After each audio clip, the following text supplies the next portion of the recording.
Welcome back sa Free Thinking Pinoy Channel. Sa video ito, mapapanood nyo ang part 4 ng mga atletang hayop na siguradong mas mahusay pa sa mga atleta sa Olympics. Magsimula tayo sa hayop na hindi mo inakalang mahusay pala kung sasali ng sports. Ito ang mga lizards. Sa mainit na disyerto ng Africa, merong uri ng butiki na kung tumakbo, akala mo ay buhay na dinosaur. Ang tawag rito, collared lizard. Kakaiba ito kung tumakbo dahil ginagamit nila ang kanilang dalawang paa na parang Tyrannosaurus Rex. Kaya nitong tumakbo sa bilis na 15 miles per hour. Tumatakbo ito ng napakatulin sa tuwing nangahunting ito ng pagkain gaya ng mas maliit na bubuli. Kasali ang lizard sa listahan ng mga atletang hayop dahil kaya nilang gawin maski ang magpadausdos sa hangin na para bang sila ay maliit na bersyon ng dragon. Ito ang mga flying lizards at ginagawa nila ito upang makatakas sa mga kalaban.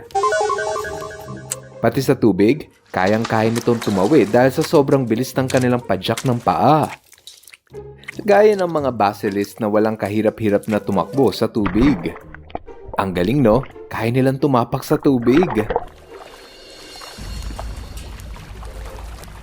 Posible kaya na gayahin din ito ng mga tao? Ayon sa iba, yes, posible raw na makalakad tayo sa tubig. Yun nga lang, kailangan mo magsuot ng malalaking sapatos na ang tawag nila ay canoe shoes. Gawa ito sa styrofoam kaya siguradong lulutang ka. Yun nga lang, napakahirap nitong gamitin kaya palagi kang matutumba. Maski ang mga tao na babad sa teknolohiya, hindi kayang gayahin ang husay ng mga lizard sa pagtapak ng tubig. Pero sa mga susunod nating kalahok, makikita nyo na marami pang hayop ang kayang tumalo sa husay ng mga basilisk pagdating sa pagiging atleta. Oo nga pala. Bago tayo magpatuloy, dapat nyo munang pindutin ang subscribe button, lalo na kung ikaw yung viewer na mahilig sa mga kaalaman at mga hayop. Libre lang naman ang mag-subscribe kaya please, pindutin nyo na yung subscribe. Kung napindot nyo na, edi maraming salamat. Kung ang kanina ay butiki na kayang tumapak sa tubig, ito naman ang bubuwit na kayang sumisid sa paghahanap ng pagkain. Ito ang lahi ng mga shrew. Kabibiliban mo ang small but terrible na shrew dahil sa usay nito sa paglangoy na parabang akala mo may lahi itong isda. Sa tuwing nasa lupa ang mga shrew, kaya nitong tumakbo sa bilis na 20 miles per hour kaya nahihirapan kang makahuli nito. Ang mga shrew ay pang-apat sa ating listahan ng mahuhusay na atleta dahil napakatulin nitong tumakbo at napakahusay ding lumangoy. Mabilis tumakbo ang mga shrew dahil gusto nilang makatakas sa kalaban. Gaya ng bayawak na ito na gustong hulihin ng shrew, pero mukhang hindi siya magtatagumpay dahil napakatuli ng kanyang target.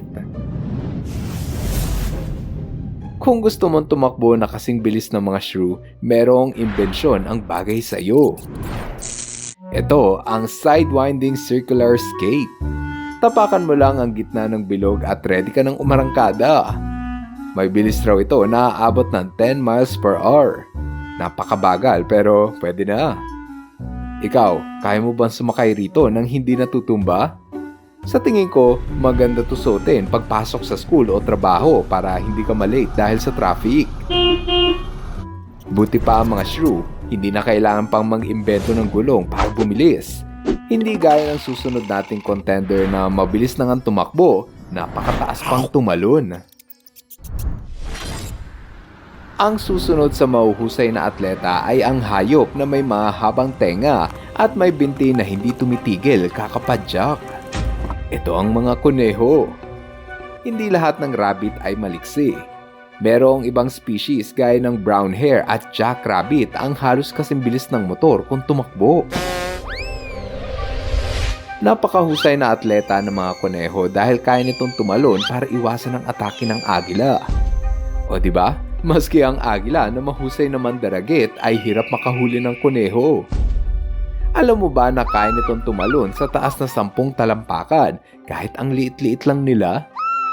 Parang nakakainggit yung mga kuneho, no? Paano kaya natin sila gagayahin? Pwes, nakakita ka na ba ng jumping stilts? Ito yung may spring na bakal na pwede mong gamitin para tumaas ang talon mo. Kapag suot mo ito sa iyong paa, pwede kang tumalon sa taas na 8 to 10 feet. Tsaka, sobrang bilis mong tumakbo.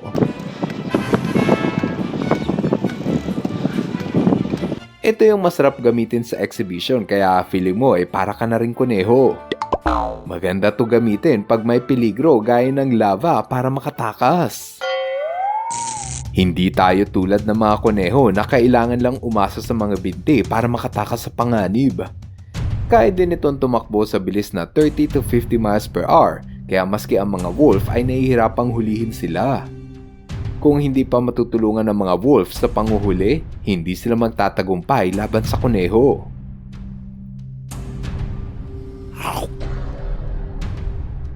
Kung ang kuneho ay mahirap hulihin, hintayin nyo ang susunod nating kalahok na easy-easy lang sa kanila ang makahuli ng biktima. Ang susunod sa ating listahan ng mahuhusay na atleta ay ang pusa na nagtatago sa kabundukan. Bihira lang itong maispatan dahil sa husay ng kanilang camouflage. Ito ang snow leopard. Kabilang sila sa ating listahan dahil ito ang maninila na kayang tumalon sa distansya na 50 feet, halos kasing haba no ng isang bus. Importante sa snow leopard ang mataas tumalon dahil ito ang kanilang paraan upang ambushin ang kanilang biktima. Madalas sa kanilang target ay mga wild sheep na sagana ang populasyon sa ganitong lugar. Eksperto rin ito sa pagtawid ng bundok. Meron silang mahabang buntot para makatulong sa pagbalanse sa matatarik na batuhan. Para sa akin, pinakabumilib ako sa husay nila sa pag-akyat ng bangin. Para bang wala silang takot na mahulog. Naisip ko tuloy, siguro ang sarap matutong umakyat ng bangin, no? Bigla ko tuloy na alala yung nakita kong gym na pwede kang umakyat ng pader hanggang sa magsawa ka. Ito ang Climb Central Manila na matatagpuan sa Mandaluyong City, Metro Manila. Unti-unti nang sumisikat ang sports ng wall climbing dahil dumarami na ang mga tao na interesadong matutong umakyat ng pader na para bang ginagaya nila ang mga snow leopard. Ayon sa mga namamahala ng gym, ligtas raw magsanay rito dahil kumpleto sila sa kagamitan. Merong mga tali bilang suporta sa mahuhulog at malambot daw ang kanilang sahig para hindi masakit pag bumagsak. Siguro, yung iba na nagpa-practice dito, umaakyat ng pader para masanay mag-akyat bahay at magnakaw. Gaya ng lalaking ito na walang kahirap-hirap na nakaakyat ng bakod. Yun nga lang, mukhang sa aso siya mapapatrobol.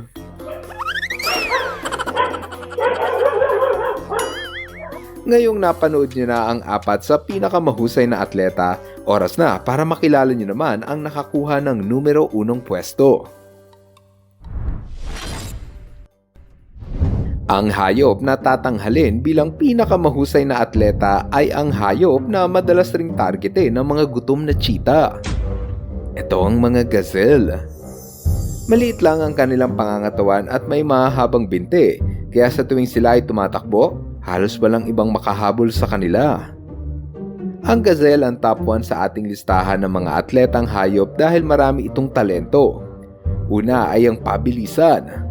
May tulin ito na 60 to 70 miles per hour at hindi sila basta-bastang napapagod kakatakbo. Pangalawa, sobrang taas nitong tumalon. Kaya nitong tumalon sa taas na 10 talampakan. Kung minsan, ang mga gazelle ay tumatalon-talon sa harap ng mga predator gaya ng leon at cheetah. Ang tawag rito ay pronking. Sa tuwing nagpa-pronking o tumatalon-talon ng mga gazelle, na ipapakita nila sa kalaban kung gaano sila kabilis tumakbo na parabang sinasabi nila sa cheetah na huwag mo kong hahabulin dahil mas mabilis pa ako sa'yo tumakbo. Kung magkataon man na umabot sa bardagulan ng labanan, meron itong pusong mandirigma na hindi umaatras. Ito ang mga katangian ng gazelle kung bakit sila nakakasurvive sa lugar na may maraming predator, gaya ng cheetah at leon. Kaya naman sa larangan ng mahuhusay na atletang hayop, ang mga gazelle ang tatanghalin natin bilang numero 1. Ngayon, andito na tayo sa ating shoutout portion. Hello kina EJ at Mengay de la Rama. Hello rin kay Gab Maoyong. What's up kay Julie? Shoutout kay Mika. Happy 7th birthday kay Liam Harley. At kina Clyde Jared at Kylie Jane Pedernal. Maraming salamat sa inyong panunod. See you guys on our next video. Bye-bye! Hello mga ka-FTP! Ako si Nomer at nagpapasalamat sa inyong panunood. Kung nagustuhan nyo ang video ito, subscribe na sa FTP channel. Don't forget to hit the subscribe button para updated ka sa mga bagong videos. Paalam!